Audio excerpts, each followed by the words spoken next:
ಇಷ್ಟು ವರ್ಷ ಇಲ್ಲದೆ ಇರೋ ಗಂಡ ಮನೆಗೆ ಬಂದ್ರು ಅಂತ ಸಂತೋಷಪಟ್ಟೆ.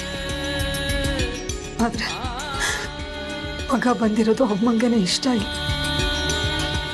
ಅಜ್ಜಿಗೆ ಇಷ್ಟ ಇಲ್ಲ ಅಂತ ನೀವು ಮಾವನ್ ದೂರ ಮಾಡ್ಕೋತೀರಾ? ಅದೇ ನ್ಯಾಯ ತಾನೆ. ಇವ್ರು ನನ್ನ ಬಿಟ್ಟು ಹೋದಾಗ ನನಗೆ ಆಶ್ರಯ ಕೊಟ್ಟವರು ಅಮ್ಮ. ಅವರಿಗೆ ನಿಯತ್ತಿಂದ ಇರಬೇಕಾಗಿರೋದು ನನ್ನ ಧರ್ಮ. ಜಾಹ್ನವಿ, ಈ ಮಾತನ್ನ ನೀವು ನಿಜವಾಗ್ಲೂ ಮನಸ್ಸಿಂದ ಹೇಳ್ತಿದ್ದೀರಾ?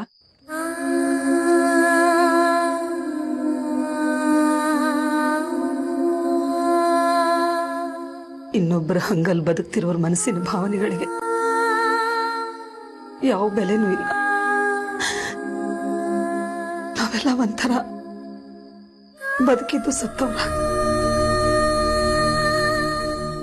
ಅಮ್ಮನ ಮನಸ್ಸಿಗೆ ನೋವು ಕೊಟ್ಟು ನಾನು ಸುಖವಾಗಿರ್ಬೇಕಾಗಿಲ್ಲ ಜಾಹ್ನವಿ. ಅವ್ರಿಗೆ ಬೇಡವಾದವರು ನನಗೂ ಬೇಡ.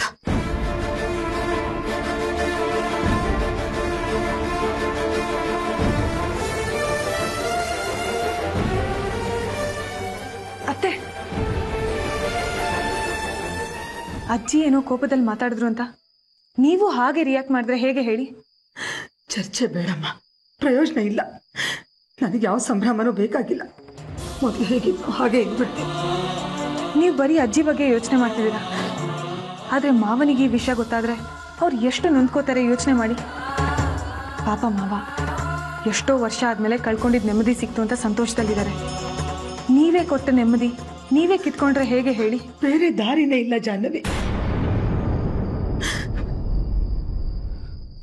ಹೋಗಿ ಹೇಳು ನಿಮ್ಮ ಅವನಿಗೆ ಆದಷ್ಟು ಬೇಗ ಇಲ್ಲಿಂದ ಹೊರಟು ಹೋಗಕ್ಕೆ.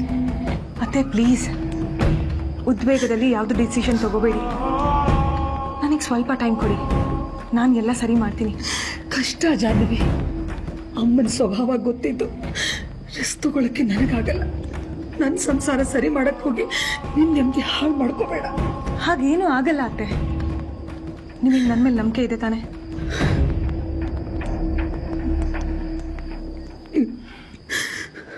ಚಿಂತೆ ಮಾಡಬೇಡಿ. ಅಜ್ಜಿನೂ ನಿಮ್ಮ ಮೇಲೆ ಮುನಿಸ್ಕೊಳ್ಳಲ್ಲ, ಮಾವನೂ ನಿಮ್ಮ ಜೊತೆನೇ ಇರ್ತಾರೆ. ಇಬ್ಬರು ಇದೇ ಮನೇಲಿ ನಗ್ನಗ್ತಾ ಇರ್ತಾರೆ. ಆ ಥರ ನಾನು ಮಾಡ್ತೀನಿ. ರಿಲ್ಯಾಕ್ಸ್.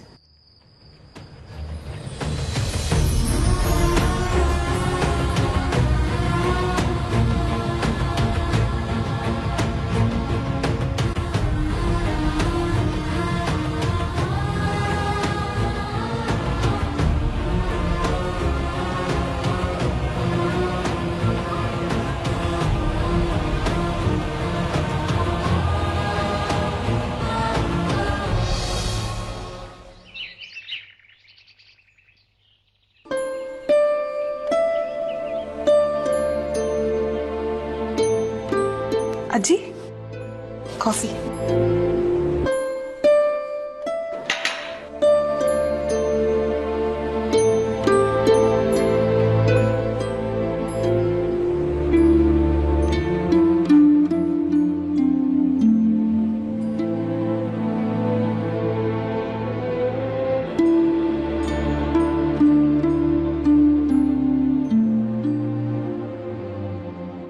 ಜಾನ್ವಿ, ಏನಾದ್ರೂ ಮಾತಾಡೋದಿತ್ತಾ?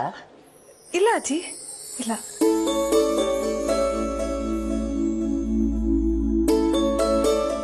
ಮಾವ, ಅಜ್ಜಿ ಕೈಯಲ್ಲಿ ಕಾಫಿ ನ್ಯೂಸ್ ಪೇಪರ್ ಇಟ್ಕೊಂಡ್ರೆ ಇನ್ನು ಅರ್ಧ ಗಂಟೆ ಆದ್ರೂ ಹೇಳಲ್ಲ. ಹೋಗಿ ಮಾತಾಡ್ಸಿ. ಯಾಕೋ ನನ್ನ ಮನ್ಸಿಗೆ ತುಂಬಾ ಕಷ್ಟ ಆಗ್ತಿದೆ ಅಮ್ಮ. ಯಾಕೆಷ್ಟು ಹೆದರ್ಕೋತಿದ್ದೀರಾ? ಅಜ್ಜಿ ಏನ್ ಹುಲಿನ ಸಿಂಹನ? ನಿಮಗ್ ಜನ್ಮ ಕೊಟ್ಟ ತಾಯಿ, ಕೈ ತಿಟ್ಟಿ ಬೆಳೆಸಿರೋರು. ಆದ್ರೆ ನಾನು ರೆಕ್ಕೆ ಬಲ್ ತಕ್ಷಣ ತುತ್ತಿಟ್ಟು ಕೈನೇ ಮರ್ತು ಹಾರೋದ ನೋಡೋಣಮ್ಮ. ಅದೆಲ್ಲ ಯಾಕೆ ಮಾವ? ಈಗ ಹೋಗಿ ಮಾತಾಡ್ಸಿ, ಹೋಗಿ. ಪಾಪ, ನೀನ್ ನನಗೋಸ್ಕರ ಎಷ್ಟೊಂದು ತೊಂದರೆ ತಗೋತಾ ಇದೆಯಾ. ಹೋಗಿ ಮಾವ, ಆಲ್ ದಿ ಬೆಸ್ಟ್. ಹೋಗಿ.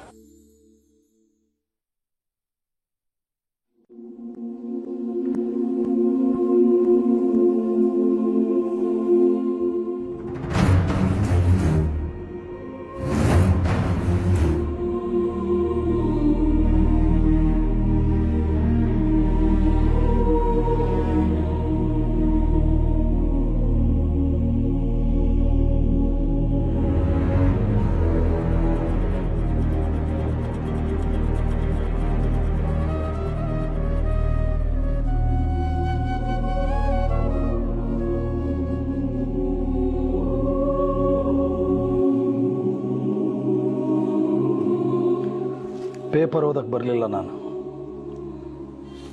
ಜಾನ್ವಿ, ನಾಳೆಯಿಂದ ಪೇಪರು ಕಾಫಿ ಎಲ್ಲ ನನ್ನ ರೂಮಿಗೆ ಕಳಿಸು.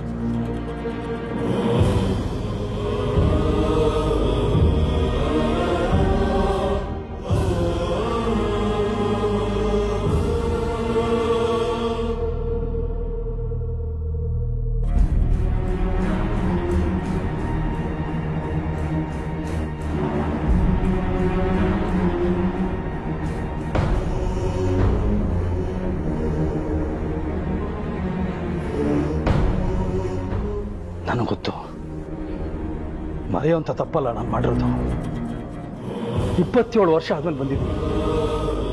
ಹಳೆಯದನ್ನೆಲ್ಲ ಮರೆತು ನನ್ನನ್ನು ಕ್ಷಮಿಸ್ತಾಳೆ ಅಂತ ಅನ್ಕೊಂಡಿದ್ದೆ. ಪಕ್ಕದಲ್ಲೇ ಕೂತಿದ್ರು, ಕಣ್ಣೆತ್ತು ಕೂಡ ನೋಡ್ಲಿಲ್ಲ ನನ್ನ. ಮುಂಚಿನ ಹಠ ಕೋಪನೆ ಈಗಲೂ ಅಮ್ಮನಿಗಿರೋದು.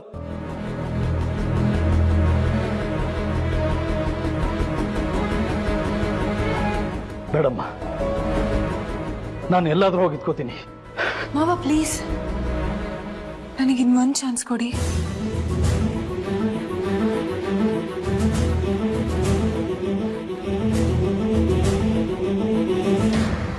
ಆಯ್ತಮ್ಮ.